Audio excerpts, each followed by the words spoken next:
Shalom, selamat pagi, selamat menyambut hari karunia Tuhan hari ini yang dianugerahkan kepada kita. Hari Rabu tanggal 26 Oktober 2022. Semoga Ibu Bapa dalam keadaan yang baik dan sehat.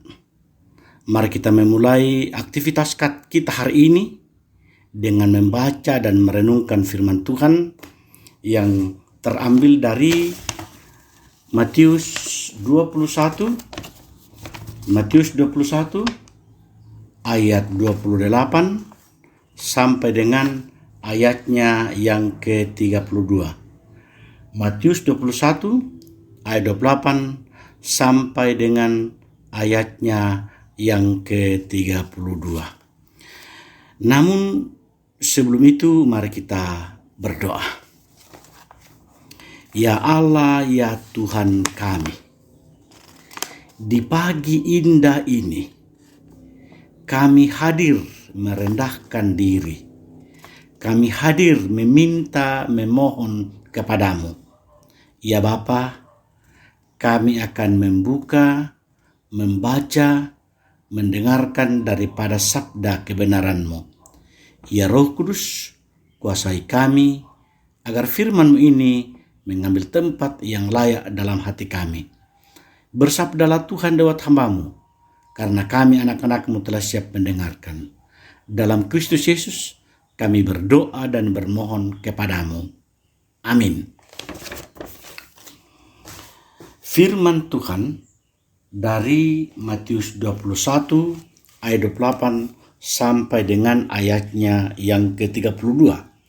Lembaga Alkitab Indonesia memberikan judul Perumpamaan tentang dua orang anak. Perumpamaan tentang dua orang anak. Tetapi apakah pendapatmu tentang ini? Seorang mempunyai dua anak laki-laki.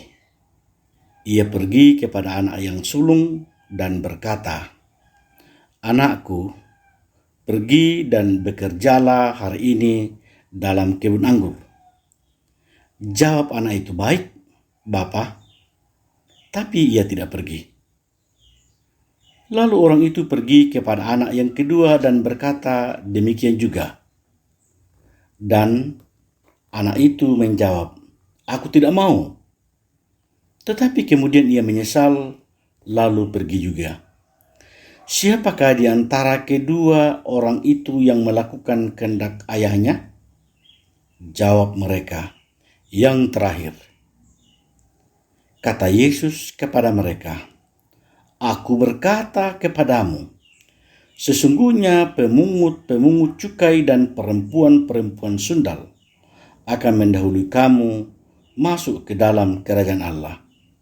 Sebab Yohanes datang untuk menunjukkan jalan kebenaran kepadamu, dan kamu tidak percaya kepadanya. Tetapi pemungut cukai dan perempuan-perempuan sundal percaya kepadanya. Dan meskipun kamu melihatnya, tetapi kemudian kamu tidak menyesal dan kamu tidak juga percaya kepadanya." Demikian firman Tuhan, dan yang berbahagia adalah orang yang masih diperkenan mendengarkan firman Tuhan serta melakukan kebenarannya. Ibu Bapa, saudara-saudara yang dikasihi di dalam Kristus Yesus. Siapakah di antara kedua orang itu yang melakukan kehendak ayahnya? Jawab mereka, "Yang terakhir." Kata Yesus kepada mereka, "Aku berkata kepadamu, sesungguhnya pemungut cukai dan perempuan-perempuan sundal akan mendahului kamu masuk ke dalam kerajaan Allah." Matius 21 ayatnya yang ke-31. Dalam bacaan kita hari ini, firman Tuhan yang sungguh indah, Yesus memberikan perumpamaan tentang dua orang anak. Jika kita membaca ayat-ayat sebelumnya dan ayat selanjutnya, maka kita akan mengerti bahwa perumpamaan ini sebenarnya lebih ditujukan kepada orang Farisi dan ahli Taurat.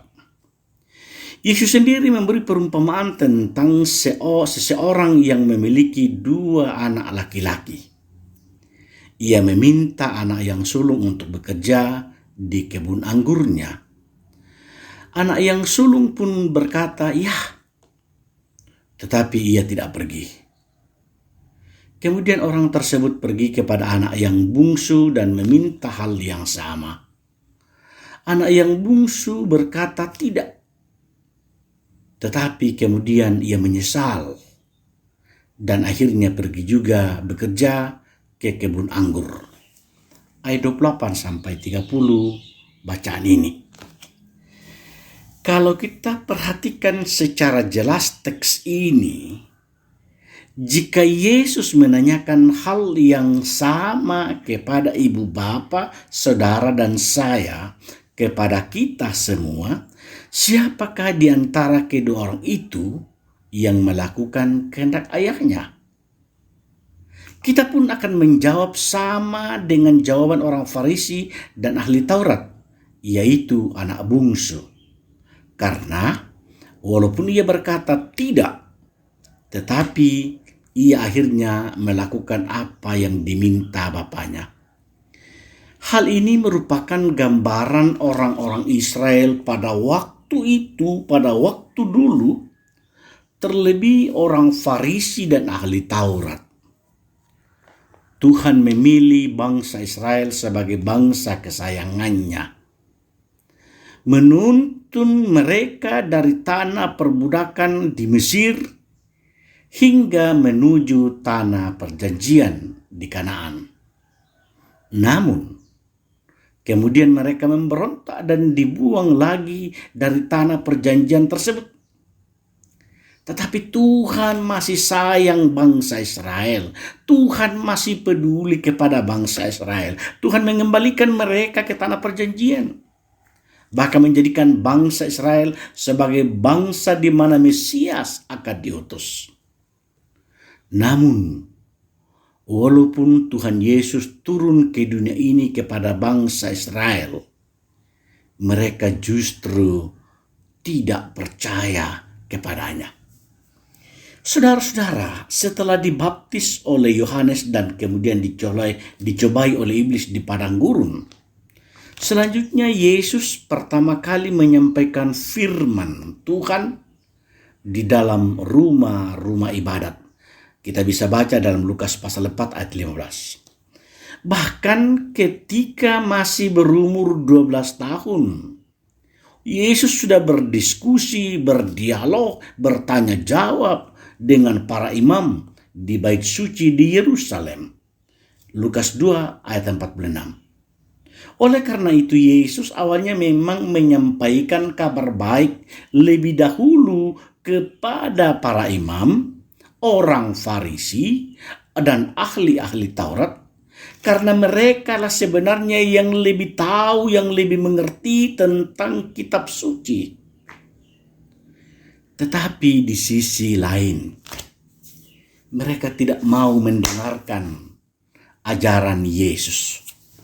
Justru para pemungut cukai, perempuan-perempuan sundal, dan orang-orang berdosa lainnya lah yang mau mendengarkan ajaran Yesus.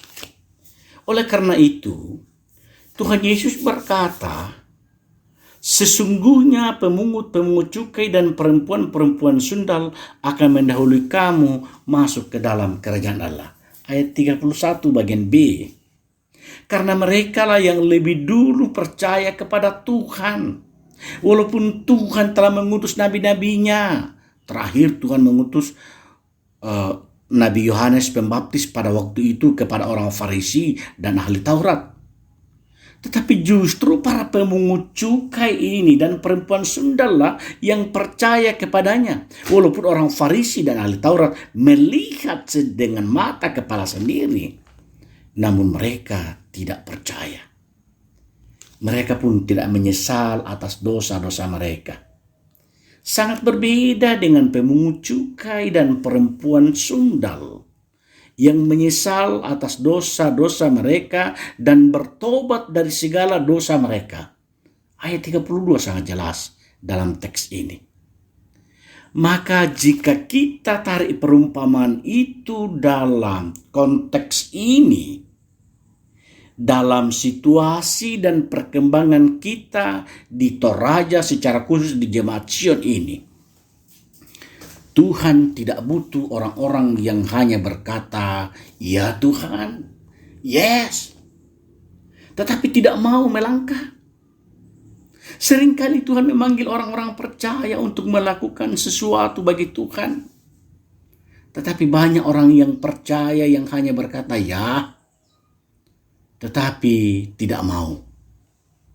Di sisi lain, juga masih banyak orang percaya yang jelas-jelas menolak panggilan penuh dengan berbagai pertimbangan.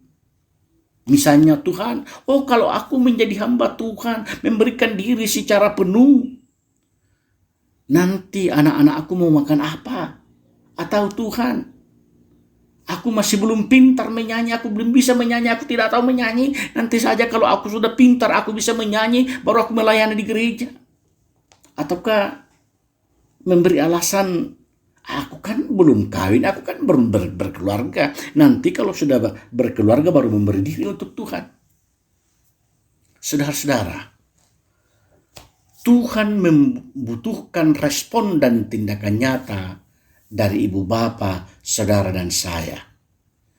Tuhan membutuhkan respon dari kita semua. Jangan sampai kita yang sudah lama menjadi Kristen, sudah lama menjadi percaya di gereja, bahkan mungkin sudah berjemaat di gereja sejak kecil, justru kalah oleh orang-orang yang baru bertobat, yang menyala-nyala, yang berkobar-kobar untuk melayani Tuhan dan tidak pernah menolak apa yang Tuhan ingin mereka lakukan dalam hidupnya.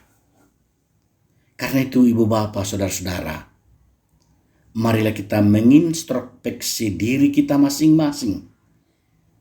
Lamba sotorayan aku kata kakak itu kaleta. Sudahkah kita menjadi pelaku firman? Sudahkah kita menjadi pendengar yang baik? Sudahkah kita berlomba-lomba melayani Tuhan dengan sebaik-baiknya? Kiranya firman Tuhan ini dapat menggugah hati kita untuk kemuliaan nama Tuhan. Amin. Mari kita berdoa.